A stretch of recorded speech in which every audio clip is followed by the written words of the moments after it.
Dear students, let me continue the last.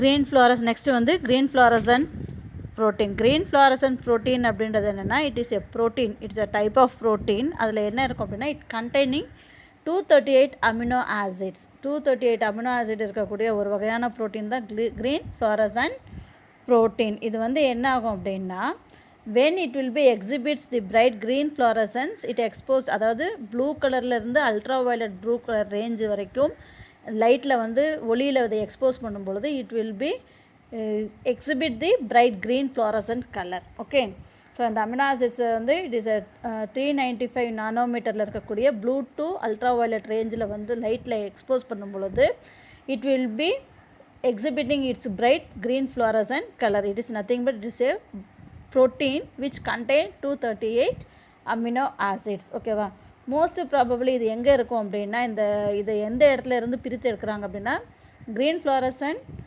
protein will be first isolated from the jellyfish Aquaria victoria. Aquaria victoria அப்படின்ற ஒரு ஜெல்லிஃபிஷ்லேருந்து பிரித்து எடுக்கப்படக்கூடிய ஒரு வகையான protein தான் வந்து இந்த green fluorescent protein. Okay, next வந்து இது வந்து it's an excellent tool in biological. இது வந்து பயாலஜியில் வந்து ஒரு எக்ஸலண்ட் டூலாக பயன்படுத்துகிறாங்க. எதுக்காக அப்படின்னா, why because it will not, இதில் வந்து என்ன அப்படின்னா, எக்ஸப்ட் ஆக்சிஜன் நோ அதர் சப்கோஆர்டினேட், அதாவது கோஃபேக்டர்ஸ் எதுவுமே இல்லாமல் அல்லது ஜீன் ப்ராடக்ட்ஸோ அல்லது சப்ஸ்ட்ராக்டோ எதுவுமே இல்லாமல் என்ன ஆகும் அப்படின்னா, it will B emitting the green color into the plants, so that it is used as a biggest tool in the biotechnology. Okay, so GFP is an excellent tool in biology due to its ability to form internal chromophore. Internal chromophore means அந்த நிறமிகள் அப்படின்னு சொல்லுவோம் இல்லையா, green colors.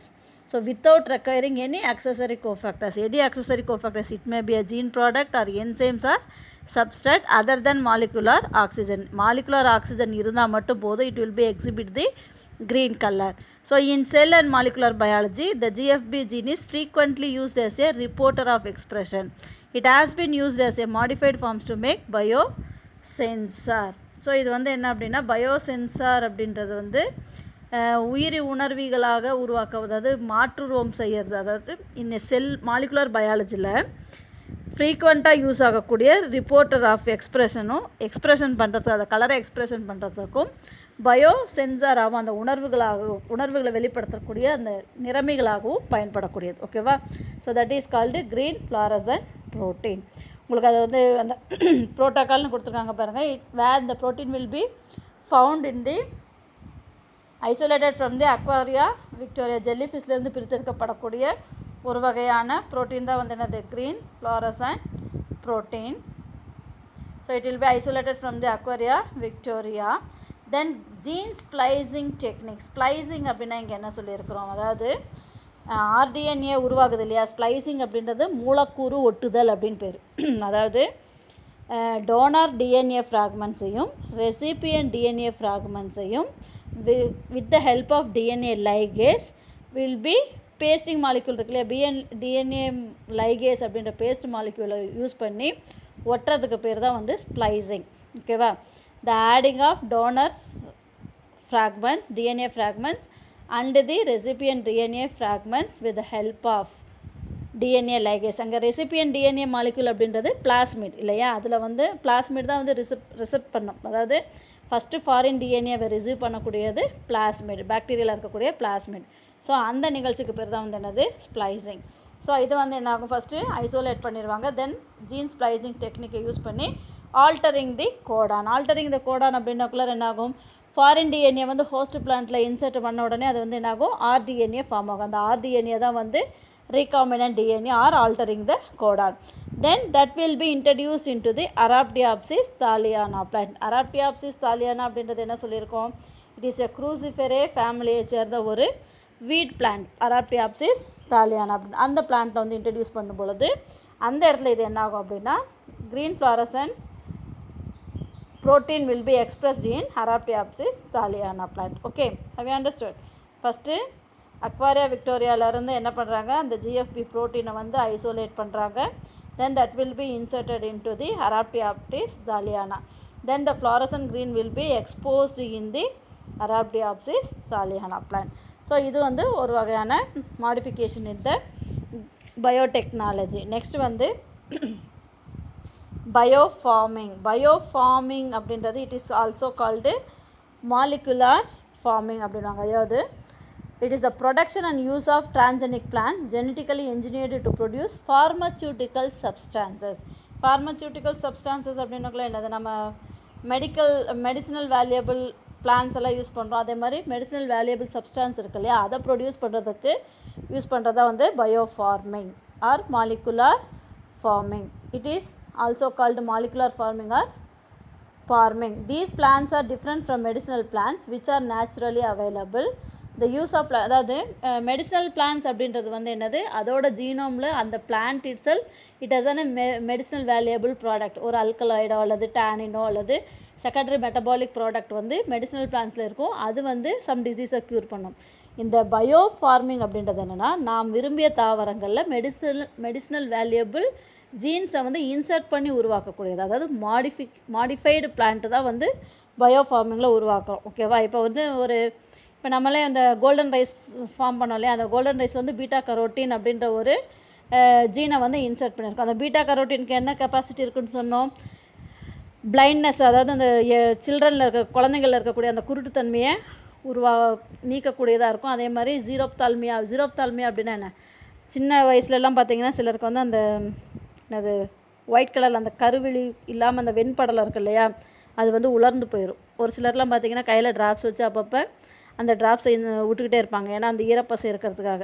அதுதான் ஜீரோப்தால்மியா. So அப்போ வந்து golden ரைஸில் அந்த golden ரைஸை வந்து கண்டினியூஸாக சாப்பிடும் பொழுது என்ன ஆகும், அந்த நோய்கள் வந்து குணப்படுத்துகிறோம் அப்படின்னு சொல்கிறோம். கோல்டன் ரைஸ் அப்படின்றது என்னது, ஜெனட்டிக்கலி மாடிஃபைடு பிளான்ட், நம்ம அன்றாட உணவில் எடுத்துக்கொள்ளக்கூடிய உணவுப் பொருள். ஸோ அதுதான் வந்து what is the difference between normal medicinal plant and biopharming அப்படின்றது the plants ordinary plants in that the foreign DNA will be inserted to producing the medicinal valuable product. Okay, so medicinal plant அப்படின்னாக்கல the plant itself it has some medicinal value. Okay va.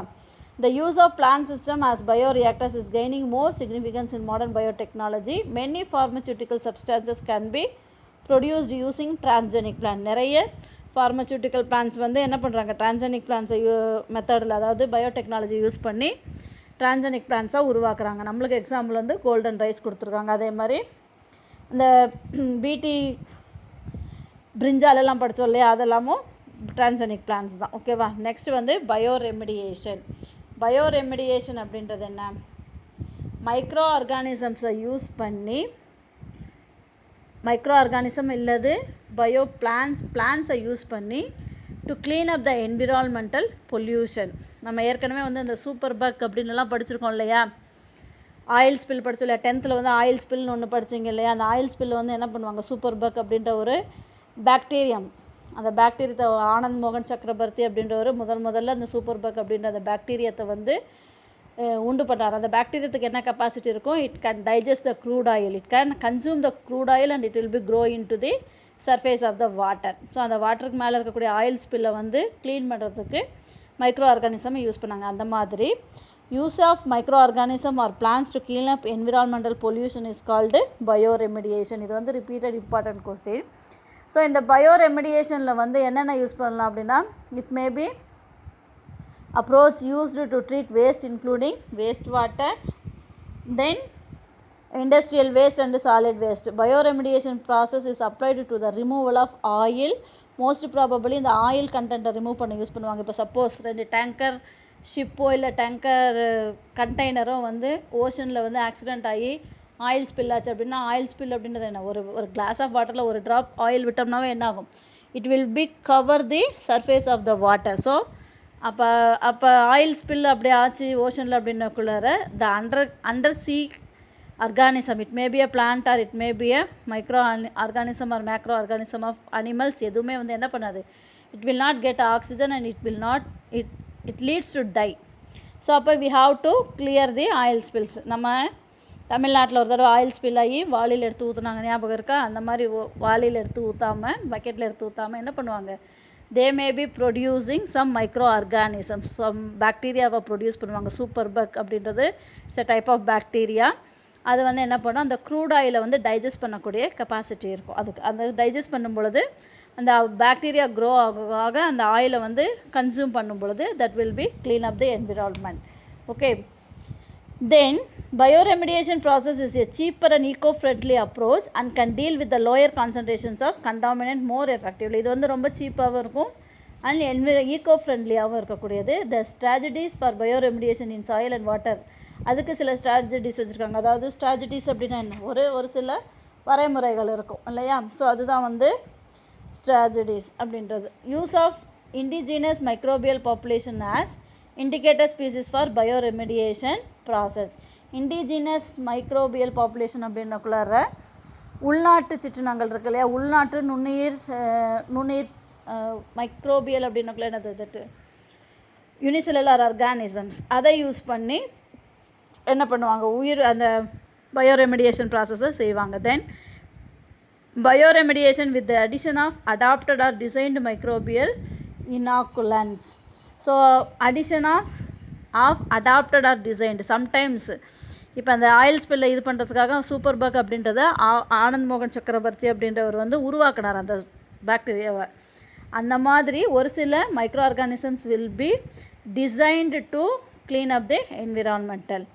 Then use of plants for bioremediation. Sometimes வந்து என்ன பண்ணுவாங்க அப்படின்னா பிளான்ஸையே வந்து பயோரெமிடியேஷனுக்கு use பண்ணுவாங்க. அதாவது bio அப்படின்னாவே என்னது, remediation அப்படின்னா clean up the environmental, bioremediation அப்படின்னா with the help of living organism, it may be a plant or it may be a microorganisms that will be used to clean up the environmental is called பயோரெமிடியேஷன்.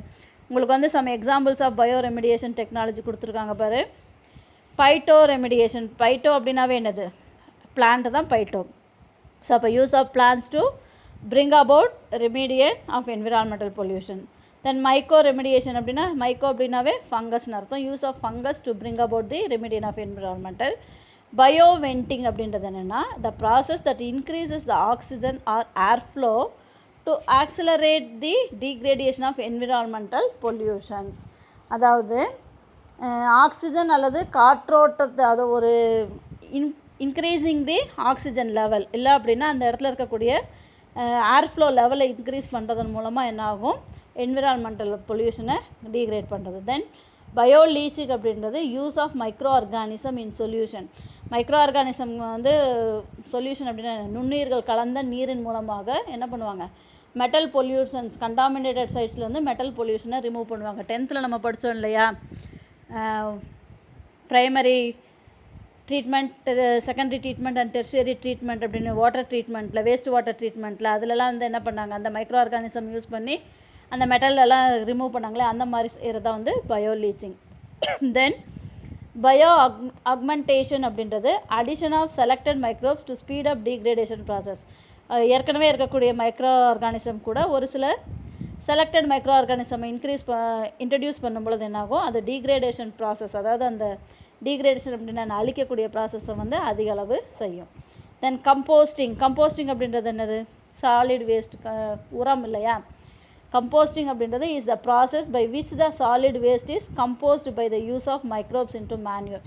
நம்மளே இப்போ வந்து வீட்டில் இருக்கக்கூடிய உரம், what is that, அந்த waste வைக்கோலெல்லாம் இருக்கு இல்லையா, ஸ்ட்ரா, இப்போ ஆடு மாடெல்லாம் வச்சுருக்கவங்களாம் பார்த்தீங்க அப்படின்னா அந்த மாட்டு சாணம், அதே மாதிரி அந்த வைக்கோல் புல்லெல்லாம் என்ன பண்ணுவாங்க, ஒரு இடத்துல குமிச்சு வச்சுருப்பாங்க. அதுதான் வந்து என்னாகும், நாளடைவில் கம்போஸ்ட்டாக மாறும். இப்போ நம்மளோட அந்த கிச்சன் வேஸ்ட் எல்லாமே என்ன பண்ணுறோம், நம்ம சாப்பிட்டு கீழே தூக்கி டஸ்ட்பினில் போடுறதையே ஒரு கிரவுண்டில் வந்து ஒரு பள்ளம் மாதிரி தோண்டி இலை தலையெல்லாம் போட்டு அந்த வேஸ்ட்டை போட்டுட்டு அப்படியே வைக்கும்பொழுது it will be changing as a compost, உரமாக மாறும். So that will be use for the manure. Okay, so அதே மாதிரி அதில் எதனால் அது மேன்யூராக மாறும் அப்படின்னா அந்த சாயில் இன்ஹிபிட்டிங் பாக்டீரியாஸ்லாம் நிறைய இருக்குது. அதே மாதிரி many microbes will be present in the air and soil. So அதன் மூலமாக அது வந்து it will be changed as a compost and it will be used for the plant for its nutrition. Then rhizofiltration.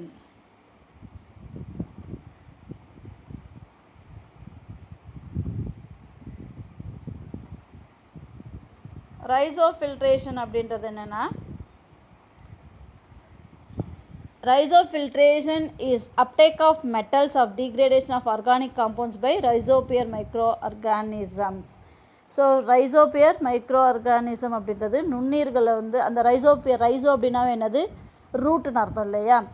So அந்த ரூட்டோட அந்த வேரினுடைய அந்த பகுதிகளை வச்சு it will be absorbing the degrade, அதாவது மெட்டலையோ அல்லது டீக்ரேடேஷன் ஆஃப் ஆர்கானிக் காம்பவுண்ட்ஸையும் வந்து அப்சர்வ் பண்ணி க்ளீன் பண்ணுவாங்க. அதுதான் வந்து rhizofiltrations. What is that?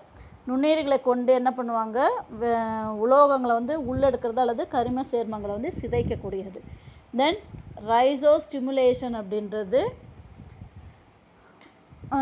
Rhizo அப்படின்னா இந்த stimulation of plant growth by the rhizosphere, அந்த வேரினுடைய அந்த வேர்ப்புலம் அப்படின்றோம் இல்லையா, அந்த வேர்களை வந்து ஸ்டிமுலேட் பண்ணுவாங்க by providing better growth for condition of reduction in toxic metal. அந்த டாக்ஸிக் மெட்டலுக்கு அப்போ இதாக வந்து அதை அப்சர்வ் பண்ணுறதுக்கு that will be stimulating, that is called rhizostimulation. that is நுண்ணீர்கள் வந்து என்னது தாவரத்தினுடைய தாவர வளர்ச்சியை வந்து வேர்களின் மூலமாக நுண்ணீர்கள் வேரில் இருக்கக்கூடிய நுண்ணீர்கள் மூலமாக தூண்டுறது. ஸோ இது வந்து என்ன பண்ணோம் அப்படின்னா சிறந்த அதாவது நல்ல வளர்ச்சி சூழ்நிலைகளை கொடுக்கறதன் மூலமாகவோ அல்லது அந்த டாக்ஸிக் கண்டென்ட்டை குறைக்கிறதன் மூலமாகவோ it will be happen. Okay, so இதுதான் வந்து என்னது, these are the examples of bioremediation technology. So இதில் என்ன லிமிட்டேஷன்ஸ் இருக்குது அப்படின்னா,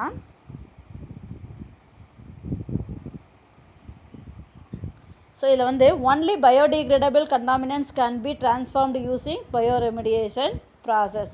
ஸோ இதில் வந்து பயோடிகிரேடபிள் கண்டாமினன்ட்ஸாக இருந்தால் மட்டும்தான் என்ன பண்ண முடியும், ரெடியூஸ் பண்ண முடியும் ஆர் எராடிகேட் பண்ண முடியும். சப்போஸ் நான் பயோடிகிரேடபிள் கண்டாமினன்ட்ஸ் இருந்தது அப்படின்னா we are not doing in that with the help of bioremediation. Then bioremediation process must be specifically made in accordance to the conditions at the contaminated site. அது வந்து எந்த இடத்துல வந்து contaminated site அப்படின்னா என்ன, அந்த கண்டாமினேஷன் மாசுபட்டு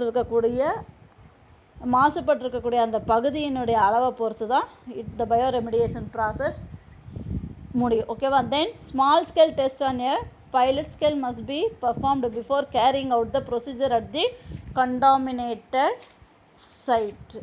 அதாவது பெரிய அளவிலான இப்போ ரொம்ப பெரிய இடத்துல வந்து ஒரு பெரிய ஓஷனில் வந்து ஆயில் ஸ்பில் ஆகிருக்கு, இல்லை ஒரு இடம் கண்டாமினேட்டட் ஆகிருக்கு அப்படின்னா அதை ஃபஸ்ட்டு என்ன பண்ணுவாங்க, அதோட ஒரு ஸ்மால் சைட்டை வந்து என்ன பண்ணுவாங்க, க்ளீன் பண்ணி பார்ப்பாங்க. பண்ணி முடித்த பிறகு தான் வந்து என்ன பண்ண முடியும், that large scale contaminated site will B